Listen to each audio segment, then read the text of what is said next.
All of y'all bumping this in your cars from AM to PM. The same way, say, pick it up slow, roll it all around, look it out like it's back to me. Whatever you want, I got it. Whatever you need, that's me. Me, what you see when you look at me. You said love never dies, Tina. I love you too. I've never loved anyone the way that I love Wayne. No, so my husband is French, and we've been together for over 7 or 8 years. What if the girl who grew up singing into a hairbrush, studying Janet Jackson routines like sacred scripture, almost gave away her future signature hit to Jennifer Lopez? And what if that one decision became the hinge point of a career built on resilience, reinvention, and a survival instinct sharper than anyone ever realized? Before the red carpets, before the platinum plaques, before Dip It Low became a cultural reset, there was a car billowing smoke on a Hollywood hill, an eviction notice taped to a door, and a teenage girl praying for a future big enough to lift her entire family out of struggle. Christina Milian didn't just make it. She forced her way into an industry that tried to break her more than once. And somehow, she's still here, thriving, unbothered, and serving beignets in Los Angeles while the world watches in awe. Born Christine Flores on September 26, 1981 in Jersey City, Christina grew up in Waldorf, Maryland as the oldest daughter of Cuban immigrants Don and Carmen Flores. Her parents were kids when they arrived in America, just teenagers carrying their family's survival stories inside them. They worked hard, lived modestly, and tried to give Christina and her sisters the stability their own childhoods lacked. But Christina wasn't like most kids. While others played outside, she stayed glued to the TV, pressing her face against the glass as if she could slip into the world of MTV with enough determination. Once, Carmen caught her with a screwdriver, attempting to open the back panel of the television. Christina wasn't curious. She was starving. She wanted inside that world so badly it hurt.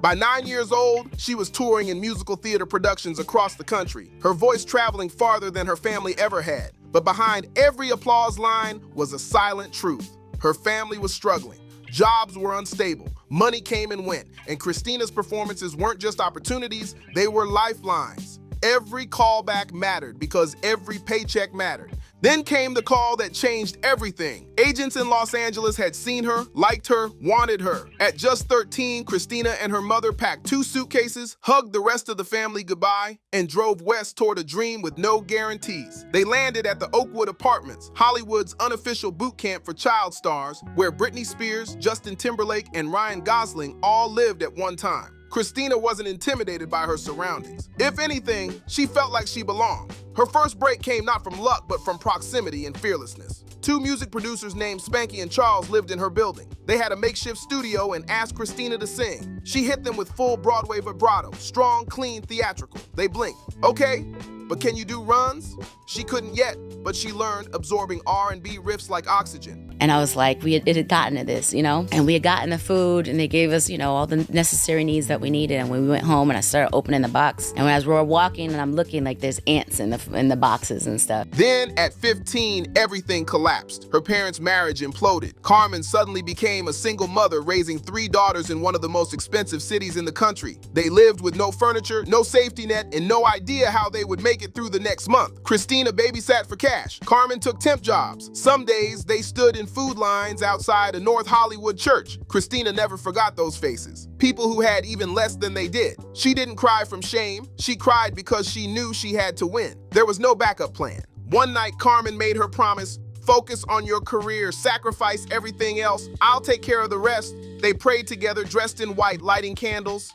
The next morning, Carmen lost her voice and her job, but neighbors knocked, handing over bags of groceries before moving out. Christina found a single dime under the couch, just enough gas to get to music class. The timing was too perfect to ignore. They believed God was answering, not always comfortably, but always in time. When your parents are seeing you do that and you're saying you want this so bad, they're like, okay, well then we'll get you vocal lessons, or you want to take some tap classes, and take a couple little things locally. I grew up in Maryland. At Valley college, Christina met someone connected to David Foster. Suddenly, she had a shot at a real record deal. A $125,000 deal was placed in front of her, a fortune for a family who'd been evicted twice. But her attorney advised, meet more people first. So she did. She flew to New York, sang for Tommy Mottola, met L.A. Reid, and finally performed for Jeff Fenster at Island Def Jam. She sang a single song, a cappella, no backing track, just her voice filling the room. Fenster signed her on the spot. And on the day she signed the deal that would rewrite her life, her car broke down, smoking on a Hollywood hill. Christina, her mother, and her sisters pushed it by hand, laughing, crying, and refusing to quit. 5 months later, her debut single, AM to PM, dropped, and Christina Milian was officially on her way. Christina's rise in the early 2000s wasn't an accident. It was the outcome of relentless hustle, layered on top of survival instincts she'd learned as a child. By the time she was 17, she had already lived a life full of detours, eviction notices, food bank lines, and watching her mother hold a smile even when the cupboards were empty. But Los Angeles had a way of testing that faith repeatedly. Opportunities came fast, but so did the disappointments. Her first real break didn't come from a label, a manager, or some glamorous showcase. It came from 2 producers she met in her apartment building, Spanky and Charles, who operated a tiny studio out of a spare room. They were looking for singers. Christina was looking for any door that would open. She stepped inside expecting nothing. Then she sang, not pop riffs or R&B runs, but a full Broadway-style aria, straight from years of musical theater training. They stared at her in disbelief. Okay, but can you do runs? No, she couldn't, but she learned them in days. That was Christina. Whatever she lacked, she built. Then came the moment that split her life in half. At 15, her parents separated, and the financial floor collapsed beneath them. One day, they had furniture. The next day, it was gone. Carmen, now a single mother of 3 in Los Angeles, worked 2 and sometimes 3 jobs to keep them afloat. Christina took babysitting gigs, voiceover work, anything that paid. Still, nights came when they didn't know how they'd afford gas to get home. Christina cried in private, but in front of her sisters, she cracked jokes and danced around the apartment to keep them laughing. That was her first training in performance under pressure. The lowest point came when they faced eviction.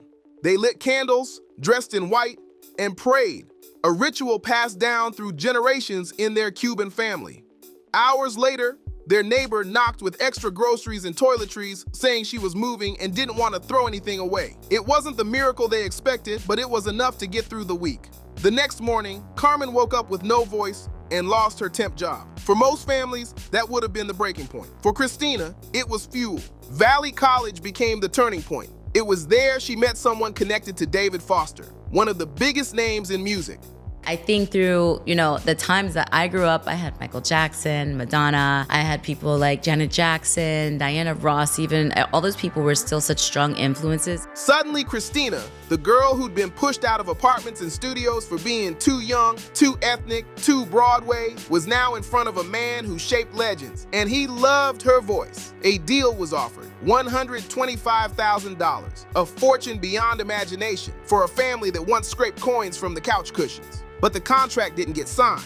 Her attorney told her, meet more people first, so she did. She auditioned for Tommy Mottola at Sony, sang for L.A. Reid, met with Jeff Fenster at Island Def Jam. One room after another, she kept winning people over with no music, no track, just her voice. It was Fenster who finally said the words she had been waiting to hear since childhood. Let's sign her. On the day she finally closed the deal, the miracle wasn't the money. It was the absurd chaos leading up to it. Their car broke down on the way to the lawyer's office, smoke billowing out as Christina and her mother pushed it up a hill in Hollywood. They laughed until they cried, 2 women in their Sunday best sweating through their dresses, determined to make it. When she signed the contract hours later, they still smelled like burnt engine oil. Neither cared. 5 months later, AM to PM dropped, and Christina Milian became a global name. TRL, MTV, BET, teen magazines, mall appearances. She went from sleeping on floors to being the girl everyone wanted to interview. She toured with NSYNC, opened for Britney Spears, and finally felt like the industry was seeing what she had always known. She wasn't just talented, she was inevitable. But Christina didn't want to be boxed into bubblegum pop. She wanted versatility, and the universe handed her exactly that in the form of Ja Rule and a song that would reshape her career, Between Me and You. Overnight, she went from teen pop darling to R&B crossover star, someone who could move between genres without fear. Everyone wanted more. Labels, producers, directors. Christina had become the girl who could do everything. And yet, behind the scenes, a bigger turning point was coming. A song she wrote, a party anthem called Play, would soon be handed to Jennifer Lopez. Christina didn't fight it, she let it go, believing she had something stronger coming. And she did. By the mid-2000s, Christina Milian had become something rare in Hollywood, an artist who could jump between lanes without losing herself. Music executives saw a pop star, directors saw a leading lady, Black audiences saw a Latina sister who embraced them fully. The industry often tries to force performers into boxes, but Christina kept slipping out of everyone. And yet, the more her career expanded, the more the ground beneath her feet shook. Her acting career exploded just as her music life became unstable. After Love Don't Cost a Thing with Nick Cannon, her phone started ringing non-stop. Studios wanted her energy, fun, magnetic, effortlessly cool. Then came Be Cool in 2005, a blockbuster moment starring alongside John Travolta, Uma Thurman, The Rock, Cedric the Entertainer, and Andre 3000. Christina felt like she'd finally broken through to the next level. But what people didn't see was the exhaustion behind the glamour. She was flying back and forth from Texas while filming Man of the House with Tommy Lee Jones, auditioning between 16-hour workdays, squeezing sleep into car rides, memorizing scripts while in hair and makeup. She kept smiling for cameras, but inside she wondered how long she could keep sprinting at this pace. Still, she booked the job, and she delivered. Again, Hollywood loved her. The music industry, less so. Labels kept shifting priorities, chasing trends, shelving projects. Christina would record full albums that never saw daylight. Songs she believed in sat on hard drives. Executives kept telling her to reinvent herself, to chase whatever sound was charting that month. After Dip It Low, they wanted another sex-driven hit, but Christina wanted to evolve. She wanted depth, creativity, longevity. That tension created constant battles behind the scenes. But nothing was more destabilizing than what happened in her personal life. In 2009, Christina married producer The Dream, one of the biggest hitmakers of the era. Together, they looked like an unstoppable power couple. But behind the scenes, the relationship was cracking almost as quickly as it had formed. 3 months into the marriage, Christina discovered the truth. Cheating, lies, betrayal, and she was pregnant. She carried her daughter Violet through public heartbreak, through tabloid speculation, through the quiet humiliation of knowing the world thought her marriage was perfect when it was already gone. The divorce settlement was harsh, brutal even. They fought over money, assets, creative rights. One of the most painful losses? Publishing from songs she helped shape, including Justin Bieber's Baby. Christina had been cut out of money she should have earned, but she didn't have time to grieve the finances. She had to focus on her newborn. Being a single mother in Hollywood isn't glamorous. Christina was waking up every 2 hours, juggling auditions, writing sessions, meetings, and diaper changes. Sleep-deprived, heartbroken, and determined. Then came Lil Wayne. Their relationship was passionate, chaotic, sporadic, two artists with intense chemistry in two very different worlds. Christina loved him deeply. She said so publicly. But love doesn't cancel reality. Rumors started, other women, inconsistencies, lies. Christina sensed something was wrong long before the evidence surfaced. She hired a private investigator, a move no one wants to make. But sometimes the truth has to be forced into the light. The results shattered her. And because they were filming Christina Milian turned up at the time, her heartbreak became national spectacle. Millions watched her cry, confront, unravel, rebuild. But what most people never knew was that Christina had survived far worse long before the fame, long before the marriages, long before the public heartbreak. At 18, she fell into a relationship that turned violent, physically abusive, emotionally manipulative, terrifying. During one of the darkest moments, a gun was pointed at her face. She stayed because fear traps even the strongest people. She stayed because she believed she could fix it. Then one day, she made the bravest choice. She left. She packed her things, changed her number, disappeared, and never looked back. That part of her story explains everything that came after. The survival skills, the resilience, the refusal to be defined by men or mistakes. Christina had already walked through fire. Hollywood couldn't burn her. She'd been forged in something hotter. And just when people assumed she was fading out of the spotlight, she was quietly preparing her next reinvention. The one that would change not just her career, but her entire life. Christina Milian entered her 40s with something she had never fully possessed in her 20s and 30s: peace. A grounded, confident, deliberate understanding that her power was no longer tied to a chart position, a magazine cover, or a director's approval. Her biggest victories were no longer the loud ones. They were the quiet ones, the choices made with intention, the boundaries set with certainty, the love she finally allowed herself to receive. And ironically, that inner transformation made her more magnetic than ever. Hollywood could feel it. The music industry could feel it. Fans could feel it. The woman who once apologized for taking up space now walked into every room like she had built it. By the early 2020s, Christina was no longer the industry newcomer everyone was betting on. She was the seasoned artist everyone now respected. Her versatility had become her weapon. When labels pivoted to streaming, when radio shifted from pop to trap, when Hollywood entered its remake era, Christina adjusted without losing herself. She began choosing roles that let her shine without compromising her identity. Romantic comedies, empowering female-led stories, family-friendly hits, and characters that reflected where she truly was in life. Not chasing validation, but building legacy. The turning point came with Meet Me Next Christmas, a Netflix film she initially accepted for fun, expecting modest reach. But viewers across the world fell in love with her warmth, her comedic timing, and the effortless charm she brought to the screen. It hit #1 in more than 70 countries, introducing her to a brand new generation who didn't grow up with Dip It Low or AM to PM. Suddenly, she wasn't just a nostalgic name from the 2000s, she was relevant all over again. And this time, she was ready for the momentum. Because Christina had learned the most important Hollywood rule. If you want longevity, you must own something. Not just participate, own.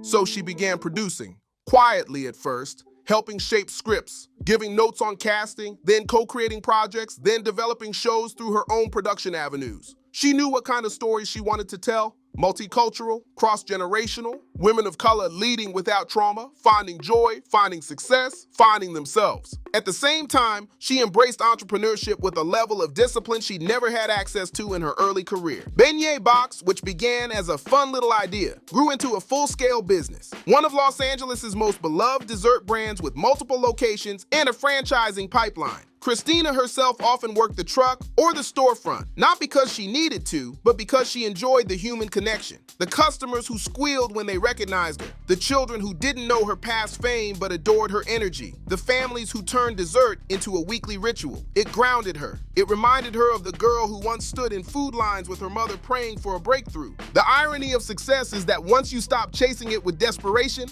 it finally arrives. Christina's personal life mirrored her professional growth. With Matt Pecora, she built a family not based on performance or public image, but on partnership. They split their time between Los Angeles and Paris, raising children who spoke 2 languages, lived between cultures, and were surrounded by music, art, and grounded love. Christina often joked that she had lived 3 lifetimes before meeting Matt, and that this chapter felt like the one she had been preparing for all along. But her resilience wasn't just personal. It became part of her public message. Christina began speaking openly about the realities she once hid, the abuse she survived at 18, the loneliness she felt after her divorce, the pressure of fame, the burnout, the imposter syndrome. She talked about the gun pointed at her face and the moment she realized she had to choose survival over fear. She talked about raising a daughter while being heartbroken, about navigating betrayal in the public eye, about losing money, losing friends, losing deals. And every time she shared a piece of her past, women wrote to her saying it made them feel less alone.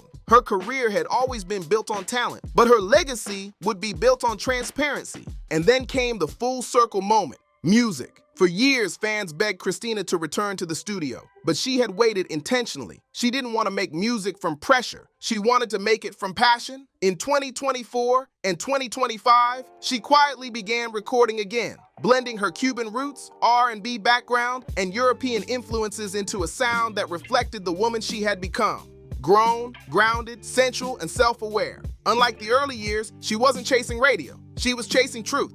Industry executives said the same thing. She's never sounded better because growth is the best vocal coach. By 2025, Christina Milian's estimated net worth hit $6 million. Not superstar level wealth, but stable, self-made, diversified security. The kind of wealth that doesn't disappear when a label drops you or a show gets canceled. The kind of wealth built on business ownership, licensing, real estate, and long-term contracts, not short-lived fame. Her greatest achievement wasn't Dip It Low charting top 5. It wasn't touring the world. It wasn't movies, TV, or producing. Her greatest achievement was reinvention. Reinvention with dignity. Reinvention without bitterness. Reinvention without needing the world to validate her. Because Christina Milian didn't just survive this industry, she outsmarted it. She became the blueprint for artists who refuse to be defined by a single era, a single mistake, or a single heartbreak. She showed that you can lose deals, lose money, lose love, lose confidence, and still build something stronger out of the pieces. The girl who once sang into a hairbrush while her mother worked double shifts. The teenager who moved across the country chasing a dream she couldn't even fully articulate. The young woman who gave away her biggest hit and still found one even bigger. The artist who was sued, dismissed, overshadowed, and heartbroken. The mother who raised a daughter through public scandal. The wife who finally found healthy love. The businesswoman who built an empire out of powdered sugar and perseverance.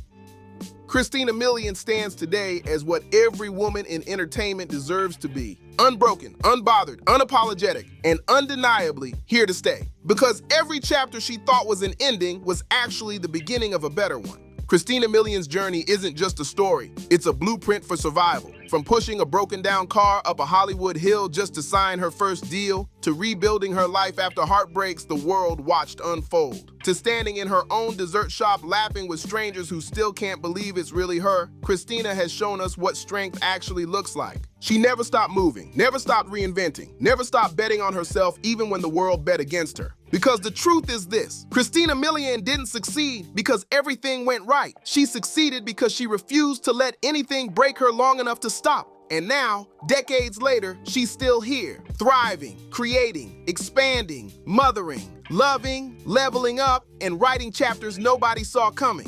If Christina's story showed you anything today, let it be this. You are allowed to start over. You are allowed to reinvent. You are allowed to want more, even after the world tells you you've had your turn. Thank you so much for watching. If you enjoyed this deep dive into Christina Milian's incredible journey, make sure you hit like, subscribe for more powerful celebrity stories and hidden truths. Turn on notifications so you never miss a new upload, and comment below. What shocked you most about Christina's story? More stories are coming. Stories of resilience, reinvention, and the people who refuse to break. Stay tuned, and remember, survival isn't luck. Survival is choosing yourself again and again.